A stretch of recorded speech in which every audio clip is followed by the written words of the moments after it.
Hello, I'm Charles. I spent my whole life building something for my family. But now, my own daughter took my villa and gave it to her husband's family. And to make matters worse, she said, "You're not my real father." Can you imagine the betrayal? My own flesh and blood turning their back on me after everything I gave. But that wasn't even the worst part. There's a twist to this story that'll leave you speechless, and it's not over yet. What happens next will shock you. The sun was beginning to dip behind the jagged peaks of Lake Tahoe, casting a golden hue over the water. It had been a long week of phone calls, meetings, and too much time away from the peace I needed. My legs were stiff from hours of driving, but the sight of my villa at the end of the road made it all worth it.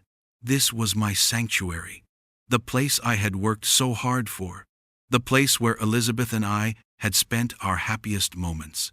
The old wooden cabin, the smell of the pine trees, the view that seemed to stretch forever, it was all ours. Or at least, it was supposed to be.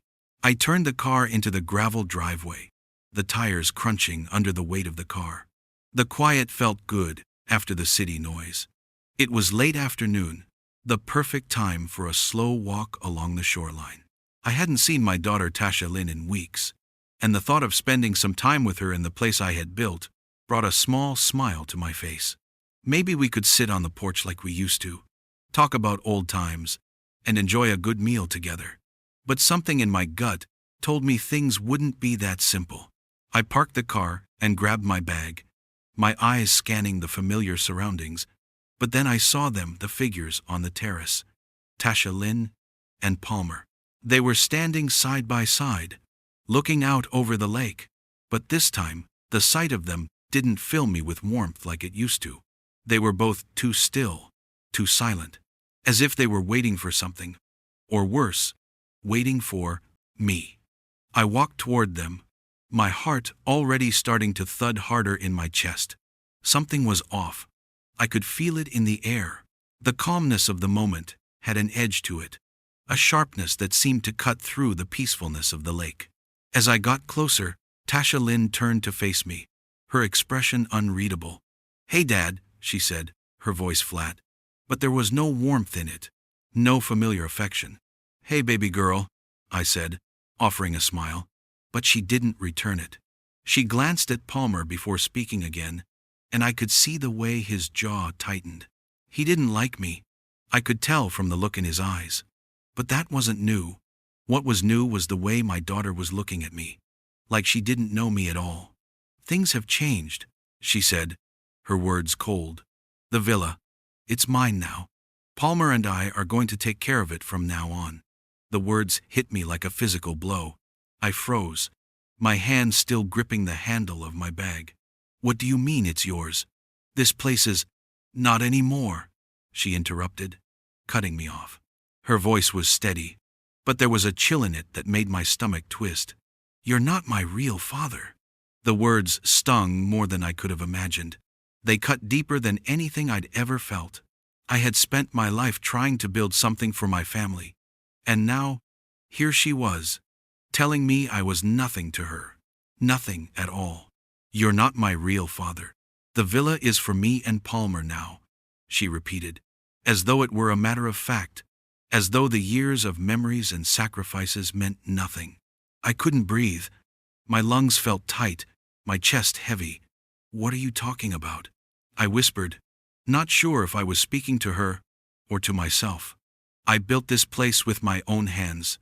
This was supposed to be ours, Tasha. Why are you doing this to me?" Her face remained expressionless, like she was making a decision she had already made long ago. "You've always been more of a father to him than you ever were to me. I don't need you in my life anymore." Her words cut through me like shards of glass. It was like the ground had been ripped out from beneath me. This was my daughter, the little girl I had raised, and now she was standing there, dismissing me like I was nothing, as if everything I had done for her, for our family, was all for nothing. I stood there, speechless. My mind was racing. I couldn't understand it. How could she do this to me? How could she do this to the place that meant everything to us? to the place Elizabeth and I had dreamed of growing old together.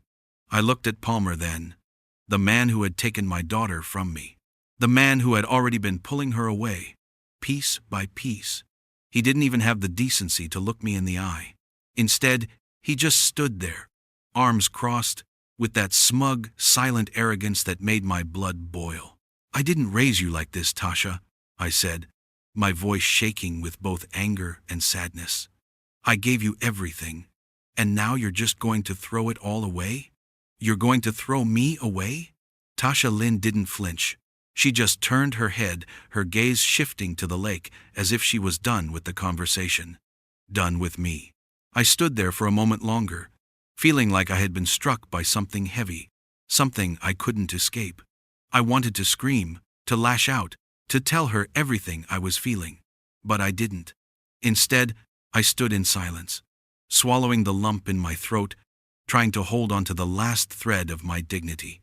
I turned away, walking slowly back toward my car.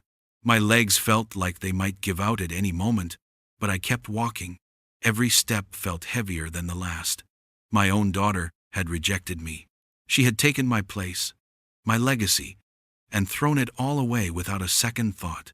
I grabbed my bag and slid into the driver's seat, staring out the window at the villa, the place I had worked for my entire life, the place I had dreamed of passing down to my family, and now it was gone.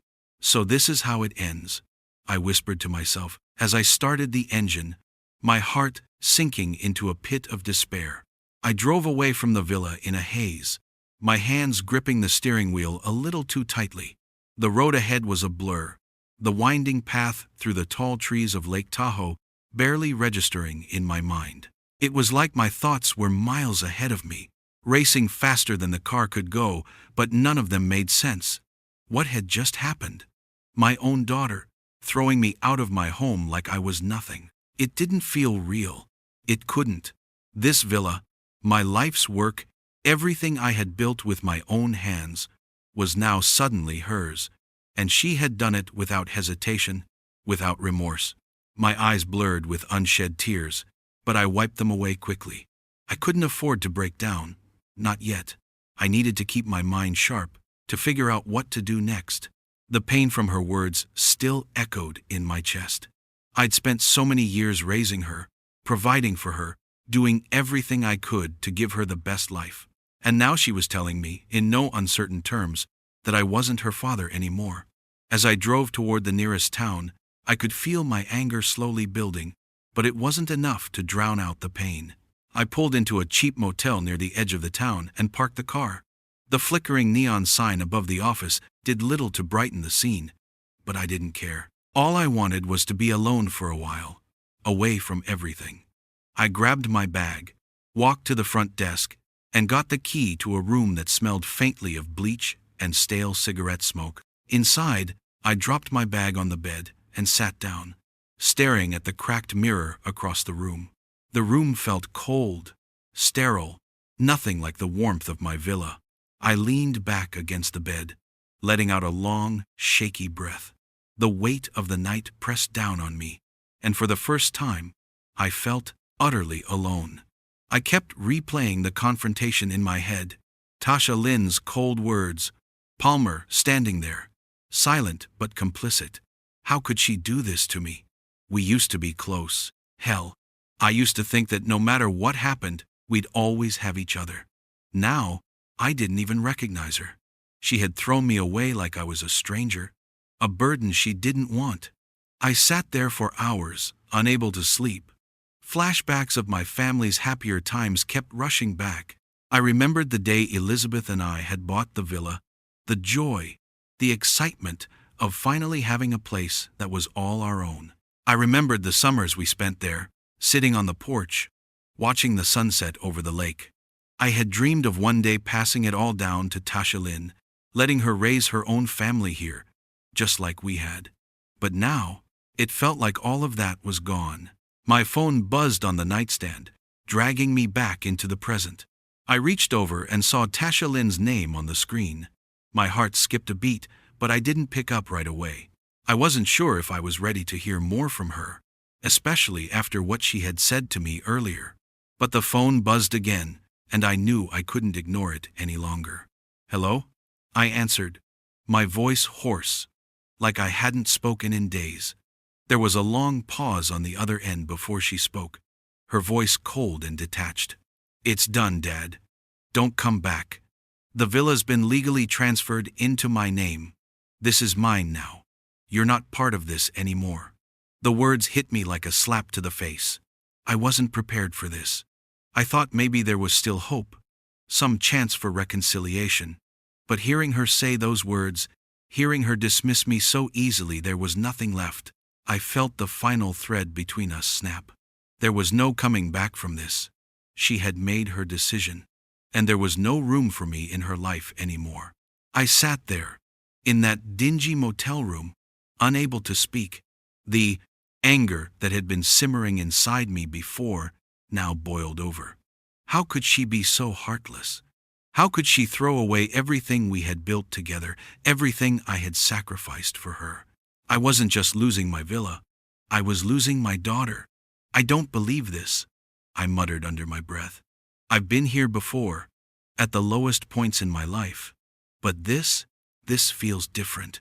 This isn't just losing a wife, it's losing a daughter too." My chest tightened, and I stood up, pacing the room as the reality of the situation sank in. I had given everything to my family, and now I was left with nothing. I had nothing to show for all the years of hard work. The villa was gone, and with it, the dream I had spent my life building. I had nothing but the echoes of my past and the empty room I was sitting in. I slammed my fist against the wall, trying to release some of the frustration that was building up inside me, but it didn't help. Nothing helped. The betrayal cut deeper than anything I had ever felt before. I didn't just feel hurt, I felt humiliated. The anger inside me burned, but I knew one thing for sure: I wouldn't let this defeat me. I took a deep breath and made a decision then and there. I wasn't going to let her win. I wasn't going to let this be the end of me. I had been patient my whole life, bending to everyone's will, but no more. I would fight back. I wasn't someone to be tossed aside. Not by her, not by anyone. I grabbed my jacket, walked over to the window, and looked out at the darkened streets of the town. The anger still simmered beneath the surface, but now it was mixed with something else: determination. "This isn't over," I whispered to myself. "Not by a long shot. They'll regret ever crossing me." I had to start somewhere. The apartment I was staying in wasn't much, just a small one-bedroom place in the city. The walls were thin, the furniture mismatched, and the smell of old carpet hung in the air.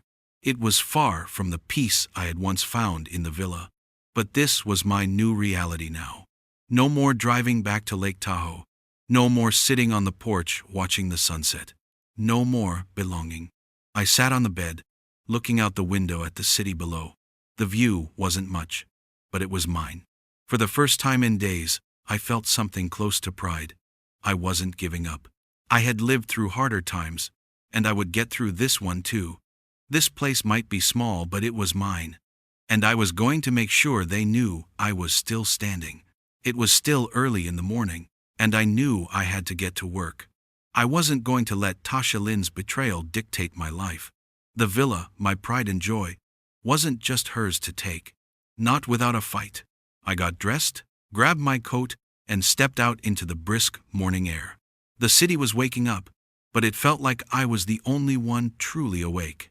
The others went about their day, oblivious to the war I was about to wage. I had to fight for what was mine, for my dignity. No more running, no more avoiding the battle. This wasn't just about the villa anymore. It was about my name, my family, and what they owed me. I called a lawyer, the first of many calls I would make in the coming days. It felt like a small victory just to take that first step, but it was a step toward reclaiming my life. The lawyer's office was clean and sterile, like most legal offices, with the smell of old paper and leather chairs that squeaked under the weight of years of bureaucracy. I sat across from a young man who looked about as out of place in the office as I felt. He offered me a coffee, but I declined. I didn't need coffee. I needed answers. "Mr. Charles, I'm sorry to hear about what's happened with your property," the lawyer said as he sat down, opening a file on his desk. "I've looked into it. Unfortunately, what your daughter did was legal. She transferred the property into her name, and there's not much we can do about that." I felt my blood boil, but I forced myself to stay calm. "So, what you're saying is that I've lost everything?" The lawyer looked up at me, his eyes sympathetic but firm. "Not everything, but the legal transfer of ownership is binding. It will take time to undo, if it's even possible. We can fight this, but it's not going to be easy. It's going to take time, money, and a lot of patience." The words hung in the air, heavy and final. I sat back in my chair, trying to process it all. The anger inside me was hard to contain. "You're telling me there's a chance I can take this back? Then I'll take that chance. And I'll take it with both hands." The lawyer nodded, his face grim. "It'll be a long road, but if you're willing to fight, we'll start working on it right away." I stood up, my resolve hardening. "I'll fight. And I'll make sure they know it."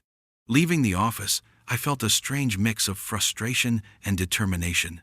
It was clear this wasn't going to be easy, but I had no intention of backing down. I wasn't going to let Tasha Lynn's actions define me. The fight had only just begun, but it was a fight I was ready for. Back at the apartment, I sat on the edge of the bed, looking at the old photographs scattered across the table in front of me. There was one of Elizabeth and me standing in front of the villa, smiling, so full of hope. Another of Tasha Lynn as a child, laughing and running across the lawn. Those memories hurt now. They felt like they belonged to someone else. I wondered where I had gone wrong. Had I failed as a father? Had I been too focused on building a future for us that I neglected to be the father Tasha Lynn needed? The questions didn't have answers. But one thing was clear. I had given everything. My blood, my sweat, my tears, and they just took it and threw it away. The anger inside me was building again. Stronger now. I had to do something. I wasn't going to sit here, brooding over my past mistakes.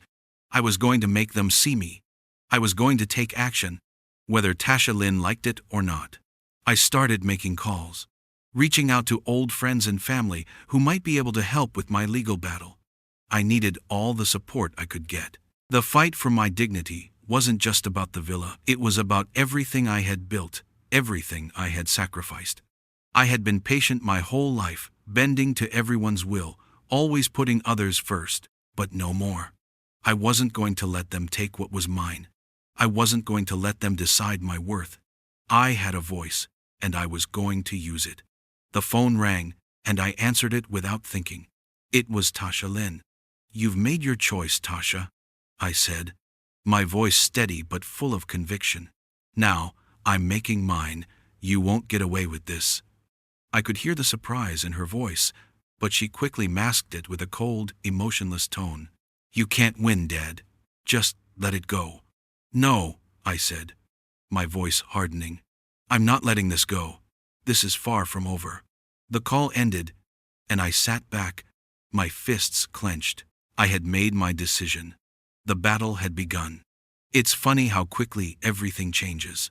2 weeks ago, I thought my life was in order. I had the villa, the future planned out, and all my hard work seemed to have paid off. But now, I found myself in this small apartment, the walls thin, the furniture second-hand, and the air stale with the weight of what had just happened. I hadn't expected to feel this displaced.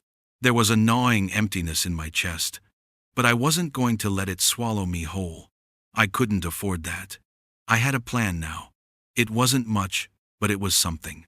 I wasn't going to just sit here and let my daughter walk all over me, take what was mine, and pretend nothing ever happened. No, I had to fight back. I had spoken to Ray a few days ago, an old friend from my business days. Ray was the kind of man who knew people who could get things done. I hadn't seen him in years, but now, more than ever, I needed someone like him. He listened to my story, his face serious but understanding. After a long pause, he leaned forward. "You've got a fight on your hands, Charles. but I've got a few people who can help you. We'll get you the best legal team money can buy." That moment was a turning point for me. Ray's words gave me something I hadn't had in a while: hope. It wasn't a guarantee, but it was the first real step toward reclaiming what was mine. I knew the road ahead was going to be tough, but I wasn't backing down now. "I won't let them get away with this," I told him, my voice steady, even though a fire was starting to burn deep inside me. "They might have taken the villa, but they won't take my pride." The next few days were a blur of phone calls, meetings, and frantic scribblings. I contacted old colleagues, people I had worked with years ago, and I reached out to some legal professionals. This wasn't just about the villa, it was about me, my life, and what I had worked so hard to build. There were moments when I felt overwhelmed, moments when I wasn't sure I could keep up with it all. The legal battles, the endless paperwork, the uncertainty of whether I would ever get my home back. But I pushed through, fueled by the anger that had started to build up inside me. Tasha Lynn and Palmer had taken something from me that I could never get back, but I could still fight for what was left. One afternoon, as I sat in the lawyer's office, flipping through stacks of papers, the full weight of what I was up against hit me. This wasn't just a matter of ownership. This was my dignity, my legacy. I had given my life to provide for my family. I had built the villa with my bare hands. It wasn't just a house, it was a symbol of everything I had worked for, everything I had sacrificed. And now, they had taken it. This fight isn't just about a house, I thought, my jaw clenching. It's about my dignity. I won't let them erase me. But as I looked through the legal documents, I realized just how slow and tedious the process was going to be. I would need patience, something I didn't have much of left. The system was slow, and the wheels of justice didn't turn fast. But there was no turning back now. I was in it for the long haul. As I wrestled with the paperwork, my phone rang. It was Tasha Lynn. My stomach twisted. I wasn't sure I was ready for another confrontation, but I knew it was coming. I answered, my voice controlled. "What is it now, Tasha?" Her voice was cold, emotionless, the way it had been since that day at the villa. "Dad, I think it's time for you to move on. This is mine now. The villa, everything. Just let it go." Her words hit harder than I expected. I felt my anger flare, my fists tightening around the phone. "They can't silence me anymore," I muttered, more to myself than to her. "I'll fight back with everything I've got." Tasha Lynn didn't say much after that. She knew I wasn't going to give in. She tried to guilt me into giving up, but I wasn't having it. I wasn't going to be the one to back down. Not anymore. The call ended with me feeling more determined than ever. Tasha Lynn thought she had won, that I would crawl away and accept my defeat. But she was wrong. I was done running. The next day, I got a letter in the mail. I opened it slowly, the anger simmering just below the surface. It was from Tasha Lynn and Palmer. The letter threatened to go public with stories about me, stories that would paint me in a bad light, stories that could destroy what little reputation I had left. The letter was meant to break me, to force me into submission, but instead it had the opposite effect. The nerve of them, the audacity, I couldn't believe it. But this was the final straw. They can't silence me anymore, I thought, a cold rage settling in my chest. I'll fight back with everything I've got. I wasn't going to be the one to back down. I wouldn't let them tear me down. I would fight, and I would make sure the world knew what they had done to me. I reached out to a journalist I knew, someone who could help get the word out, someone who could expose Tasha Lynn and Palmer for what they really were. It wasn't just about the villa anymore. It was about everything they had taken from me. It was time to make it public. I was ready. "It's no longer about just the villa," I said aloud, the words firm in my mind. "It's about showing them who I really am, and I'm ready for the world to know." I woke up that morning feeling the weight of everything. The fight for my home, my pride, it had only just begun, but it already felt like it was consuming me. 2 weeks had passed since the legal meetings, and now the time for action had arrived. My lawyer had secured a good team, and Ray, my old friend, had helped me connect with people who could give me a fighting chance. Still, I couldn't shake the feeling that something was lurking, just waiting to take me down. But I was done waiting. It was time to make my move. I sat in the cramped living room of my temporary apartment, staring out the window at the city streets. The world outside was moving on, indifferent to my situation, but I had made up my mind. I wasn't going to let them destroy me without a fight. Tasha Lynn and Palmer could try to silence me, try to make me look like the villain, but I wasn't going down without showing them who I really was. As I grabbed my phone, I could feel the anger bubbling up again. Tasha Lynn had already taken everything from me, my home, my family, but she wasn't going to take my name. I would make sure of it. I called my lawyer, Ray, and set up a meeting for later that day. This was the moment I had been preparing for. I would take my story to the world. I will not let them ruin my name. If they want to make it public, fine, I'll tell my side of the story, I said to Ray when he picked up. His voice on the other end of the line was steady, reassuring. We'll do it right, Charles. You've got a good case, and you've got the people who care about you. I hung up the phone, feeling a surge of confidence. The battle was about to get real, and I was ready for it. Later that afternoon, I stood outside the lawyer's office, waiting for Ray to arrive. It was a small office, tucked away on a quiet street, but it felt like a place where real work got done. As I walked inside, the receptionist nodded at me, and Ray came out of his office, his expression serious. All right, Charles, here's what we're going to do, Ray said as he motioned for me to sit down. We'll prepare a statement. It's time to fight for your name. I've got some media contacts. If we play this right, we can get ahead of their next move. The next few hours were a blur of strategy, phone calls, and preparation. By the time we were done, the plan was set. I would go public, make a statement that would take control of the narrative. It wasn't just about the villa anymore. It was about my life, my dignity. The very next day, things took an unexpected turn.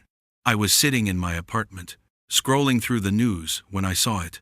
Tasha Lynn and Palmer had struck back. The headline read, "The Neglectful Father, the Shocking Truth About Charles' Past."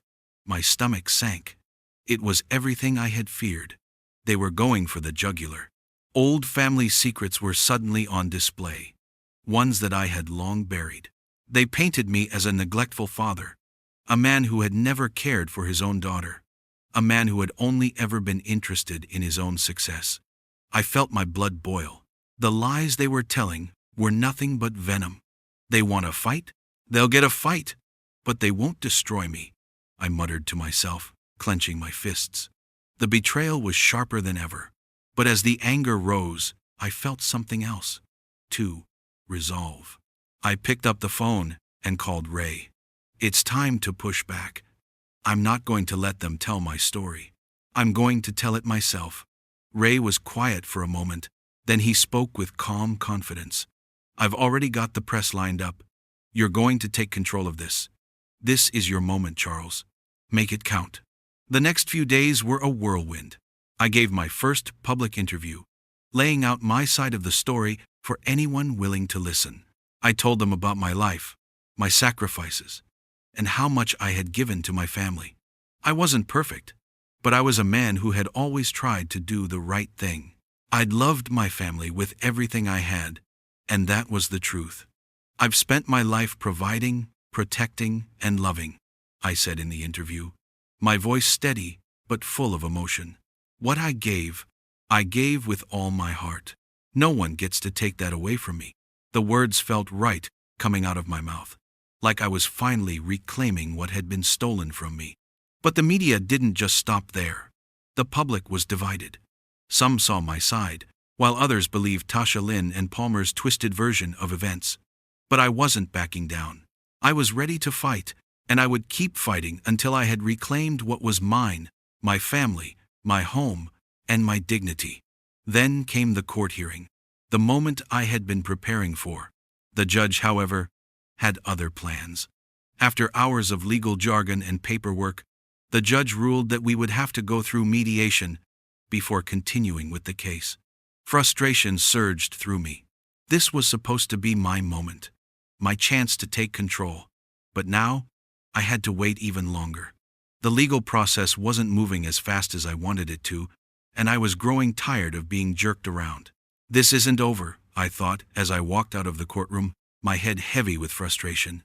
They might have won a small battle, but the war isn't finished. I felt the anger rising again.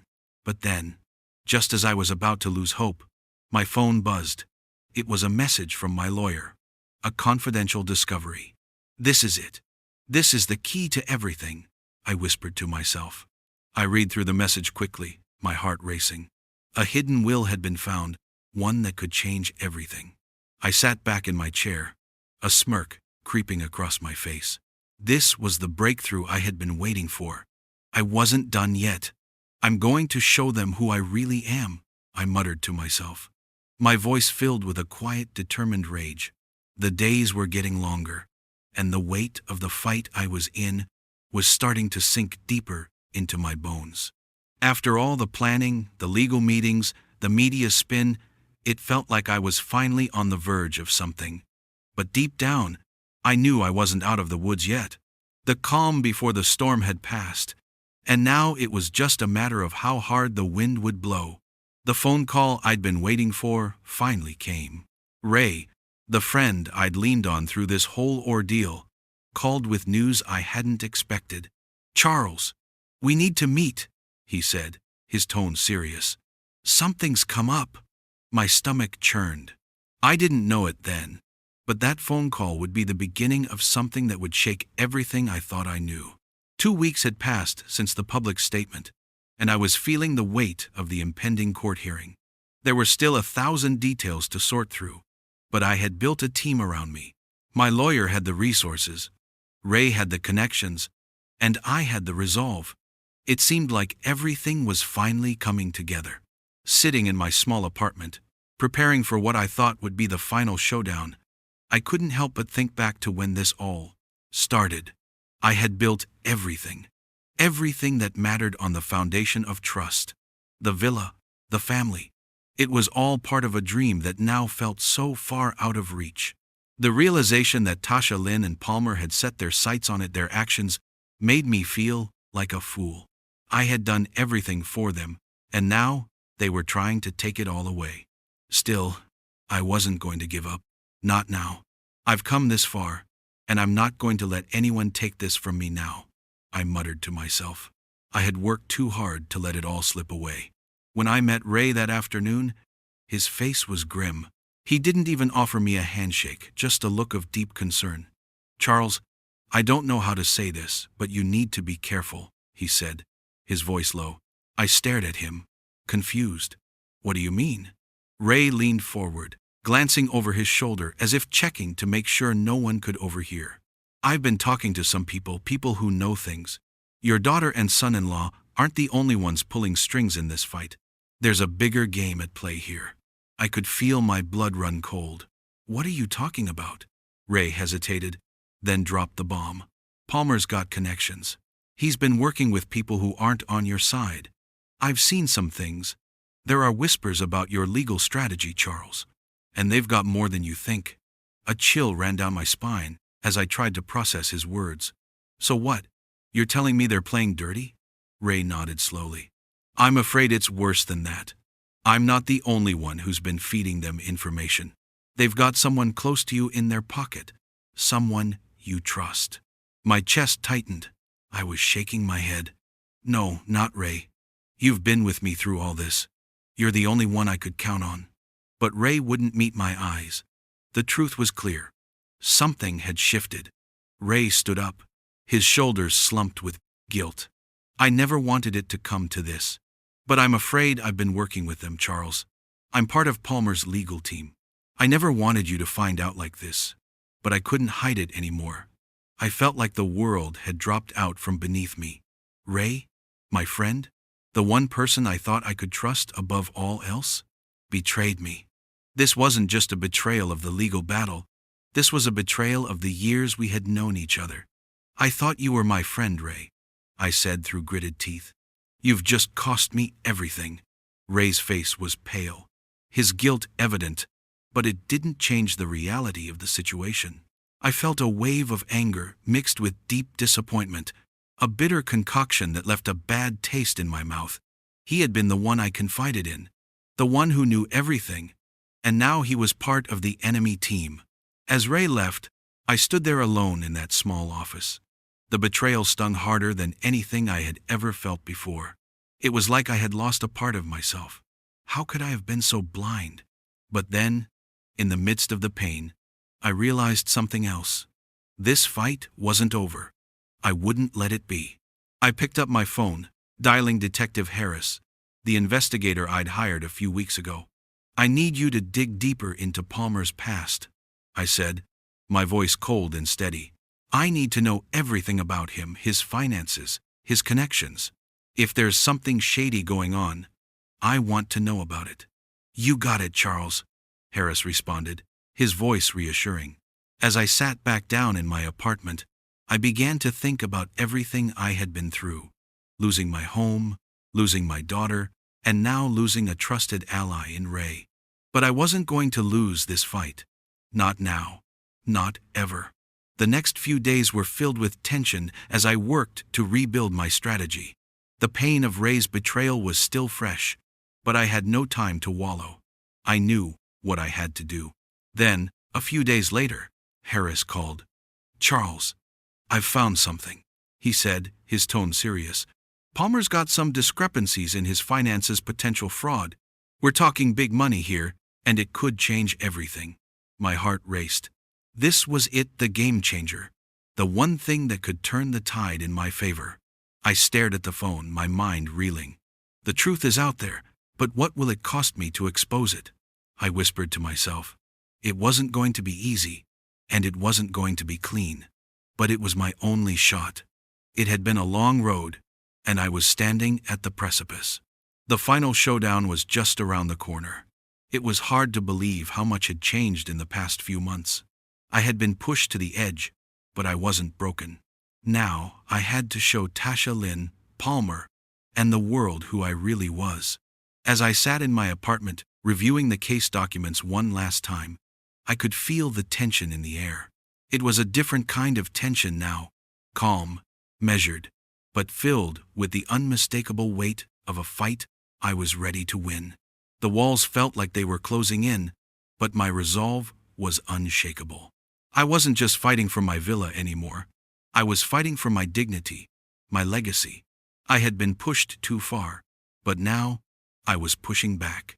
Ray had called earlier, his voice quieter than usual. "Charles, I've been thinking," he said.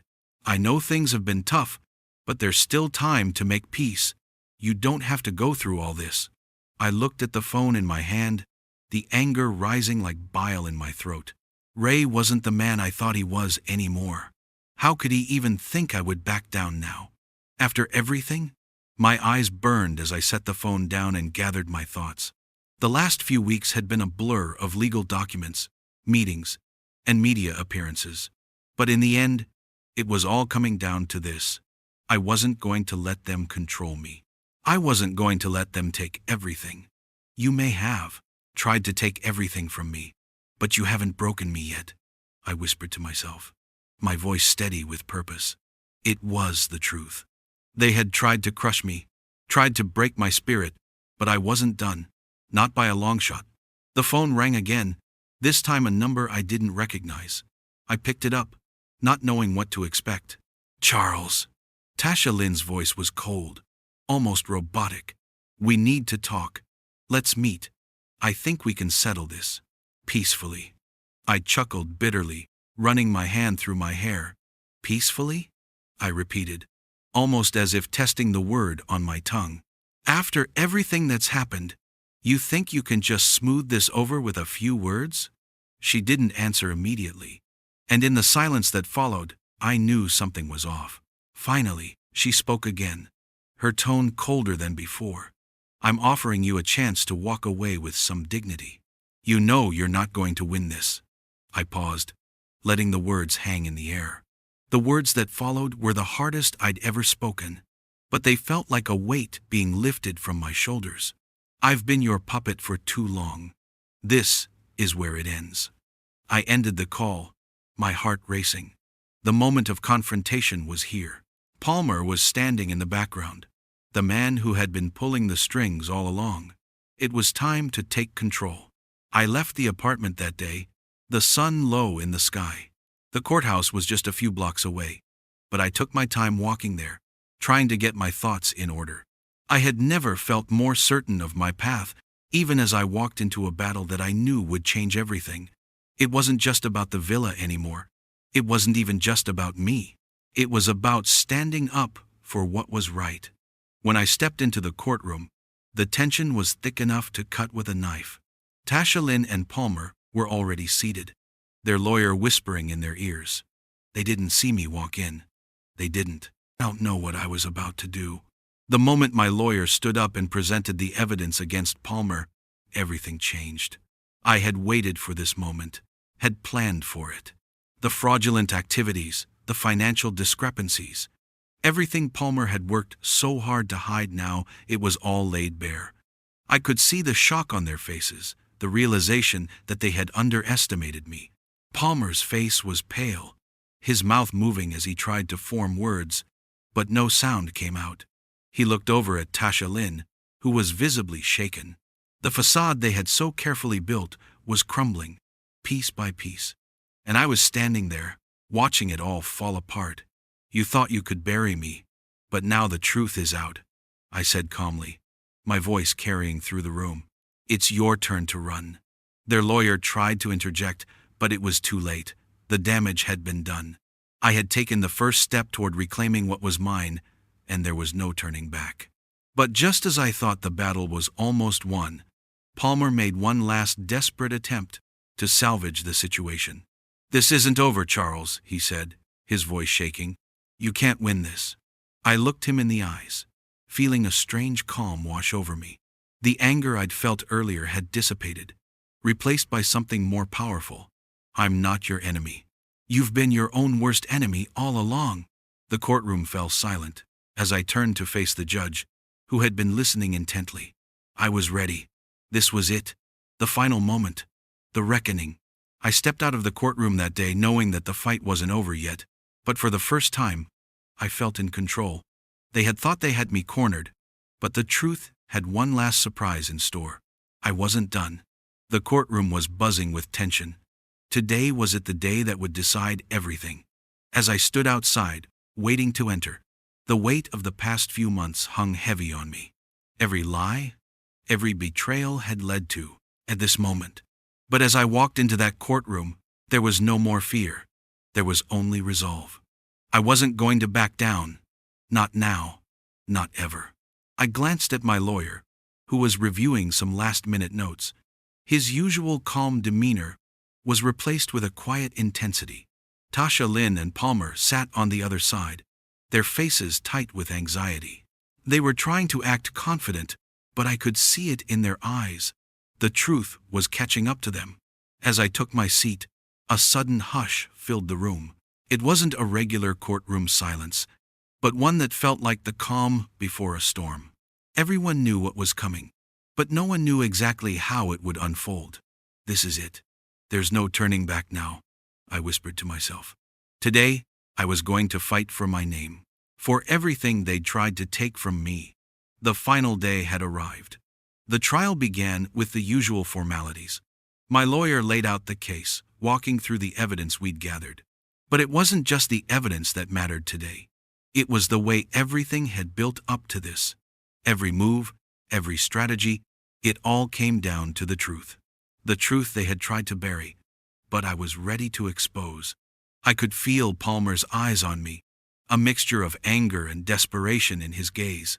He knew his world was crumbling, and he couldn't hide it anymore. His lawyer spoke, trying to discredit the evidence, but I could see the cracks in their defense. They were scrambling now, grasping at straws. Then, just as the judge was about to make his final ruling, something unexpected happened. A new piece of evidence surfaced, evidence that no one had seen coming. It was a game changer. A document that linked Palmer directly to a series of illegal financial transactions that could not be ignored. I could see Palmer's face turn pale as the document was handed over. His lawyer immediately tried to counter, but it was too late. The damage had been done. I am not just fighting for myself, I said, my voice clear and steady. I'm fighting for the respect that's been stolen from me. The court was in shock. I could hear the whispers around the room, the gasps as the truth hit like a tidal wave. Palmer's facade was shattered, and now there was no going back. The defense tried to recover, but it was over. It didn't take long for Palmer's lawyer to slip up, revealing more than intended. A careless comment, a misstep that only strengthened our case. The walls they'd built around their lies were crumbling. They were exposed, and there was no hiding now. I took the stand, and for the first time in this whole mess, I felt completely in control. My voice rang out in the courtroom as I shared my truth, the truth that had been ignored for far too long. I've lived my life in silence, but now my voice will be heard, I declared. It wasn't just the truth about the villa, it was the truth about who I was and what I had endured. Every sacrifice, every moment of doubt had led to this, and now I was standing tall. The courtroom grew quiet as the jury left to deliberate. I sat back in my chair, trying to keep my composure. My mind wandered back to the moments in my life when I had to fight for what I believed in. There had been so many battles, but none of them were as crucial as this one. I thought about my late wife Elizabeth, and how we had dreamed of a future in that villa. I thought about Tasha Lynn, my daughter, and how I had always tried to give her everything. And now, here we were, fighting over something that should have never been in question. But today, the battle would end. Today, I would win. The hours dragged on as I sat, waiting for the verdict. My stomach churned, but my mind was clear. I had done everything I could. Now, it was up to the judge. When the jury finally returned, their faces were a mix of seriousness and conviction. The judge stood, his gavel ready. The air was thick with anticipation. "Charles, you are the rightful owner of the villa," the judge declared. "All claims against you are hereby dismissed." I could barely believe it. The weight that had been crushing me for months finally lifted. It wasn't just about the villa, it was about something much deeper. It was about justice. It was about standing up for what was right, no matter the cost. But the ruling didn't end there. The judge also ordered Palmer and Tasha Lynn to publicly apologize for their actions, though their words were reluctant and hollow. They didn't want to admit it, but they had lost. They had lost everything. As I stood there, the courtroom buzzing with the fallout of the ruling, Palmer tried one last desperate move. He attempted to sabotage my victory, throwing around more accusations in a last-ditch effort to regain some control, but it was too late. The law was on my side now. There was nothing he could do. "This is my victory," I said, my voice carrying through the room, "and I will protect my legacy." As the judge's gavel rang out, sealing the victory, I felt a sense of relief flood over me. It was over. The battle had been long and hard, but I had won. The truth had triumphed. Yet, as I walked out of the courtroom, surrounded by friends and family, there was something else, something unsettling in the back of my mind. The victory felt sweet, but it was also bittersweet. There had been so much damage done, so much lost. And as I looked out over the crowd, I saw a figure in the distance, someone watching me with interest. The story wasn't over. Not yet. I won today, I thought to myself. But what comes next could change everything.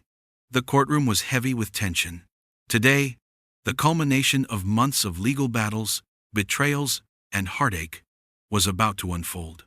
My heart pounded in my chest as I walked through those doors. I wasn't just walking into a courtroom.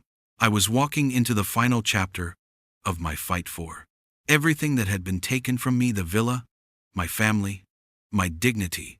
I had prepared for this day. I had prepared for the fight of my life. And now, as I stood there, surrounded by the echoes of what had come before, I could feel my resolve tightening. This wasn't just about a house. This was about reclaiming my place, my worth, my respect. The defense team sat across the room, Palmer, with his usual arrogance, trying to hide the nervousness behind his eyes. Tasha Lynn, more calculated than ever. But I could see it too. Fear. They were starting to realize that their lies were crumbling. The truth was finally going to be heard. Just as the judge called the trial to order, something unexpected happened. A last-minute piece of evidence was submitted: new documents detailing Palmer's financial dealings, documents we hadn't anticipated. This was a game-changer, and I could feel the tide shifting in my favor. "This is it," I muttered under my breath. "There's no turning back now." The tension in the room was palpable as the defense tried to argue the validity of the new evidence. The attorney's voice was shaky, and his arguments seemed less convincing with every word. My lawyer, cool and collected, stood tall and confident, presenting the documents to the judge. The weight of the truth in those papers was undeniable. As Palmer's team tried desperately to discredit the evidence, their strategy faltered.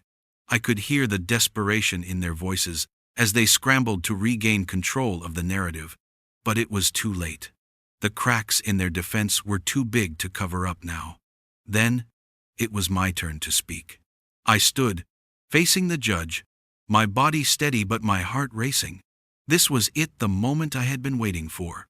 I wasn't just fighting for the villa anymore. I was fighting for my entire life, for everything they had tried to take from me. "I am not just fighting for myself," I said, my voice strong and unwavering. "I'm fighting for the respect that's been stolen from me." The words hung in the air. I could feel the weight of them, and I knew they landed. The room went silent, the entire court caught in the gravity of what I had just said. The defense tried to counter, but Palmer's lawyer made a critical mistake. He slipped up, revealing more than he intended. A detail about Palmer's finances that hadn't been exposed before. The room stirred. It was over.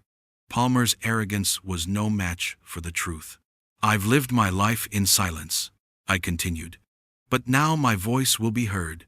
The silence in the courtroom grew thick as the jury deliberated. Time slowed, and my thoughts raced. I thought of my family, of the years I had given them, of the sacrifices made in silence, of the dreams I had worked my whole life to build. And now, with everything on the line, I had fought back. I had found my voice. As the jury filed back into the courtroom, I braced myself. The moment of truth was coming. I could see it in their faces: conflict, uncertainty. They knew how monumental this decision was. The judge stood, his gavel ready, and then the words came. "Charles, you are the rightful owner of the villa," the judge declared. "All claims against you are dismissed. The evidence presented today has proven your ownership, and your case is upheld." Relief washed over me in a wave. The truth had prevailed. The victory was mine. The courtroom erupted in murmurs. But for me, everything went quiet. This was my moment. After everything, after all the lies, the betrayal I had won, I was free. But the ruling didn't end there. The judge also ordered Palmer and Tasha Lynn to issue a public apology for their actions. They tried to put on a brave face, but their words were reluctant, hollow. They had lost everything, and they knew it. "This is my victory," I said aloud, my voice steady but filled with pride. "And I will protect my legacy." Palmer and Tasha Lynn may have tried one last move to sabotage my victory, but it was too late. The law was on my side now. The truth had been exposed. As I walked out of the courtroom, I felt a weight lift off my shoulders. But there was something else too. A sense of closure, yes, but also something else. Something I couldn't quite place. My family and friends were celebrating, but I couldn't help but notice a figure in the back of the crowd, someone watching me. The feeling of uncertainty crept back in. I won today, but something told me that this was only the beginning. I won today, I thought to myself, but what comes next could change everything.